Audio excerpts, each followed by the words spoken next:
Hi, my name's Jamie Comley and I'm one of the trainers for the upcoming WSID Construction Hold Points course. I'm an environmental engineer, urban planner and geographer, and I've worked in the planning, design, construction and maintenance of water sensitive urban design, or WSID, assets for almost 20 years.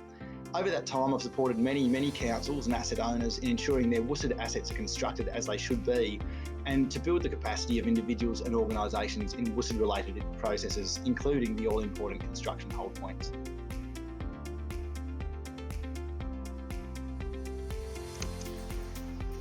Water-sensitive urban design systems, such as biofiltration and constructed wetland assets, are an important and now commonplace feature in our urban areas.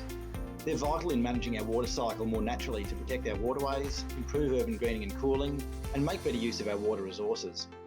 They're a proven technology with many really great examples around. However, unfortunately, we do still see too many WSID assets that have been poorly constructed due to some fundamental mistakes in not appropriately conducting the right checks and hold points during the construction process.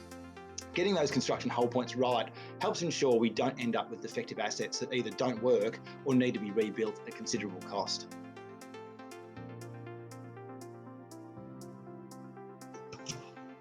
This course will build participants' knowledge, confidence and skills around construction hold point requirements, biofiltration systems and wetlands to help ensure delivery of high-performing quality assets. At completion of the course, participants will understand the function and key components of these asset types and common examples of what can go wrong in construction and how to avoid them. They will also understand for each of these common WSID asset types the 6 to 8 critical hold points and how to assess these to ensure assets are constructed as designed.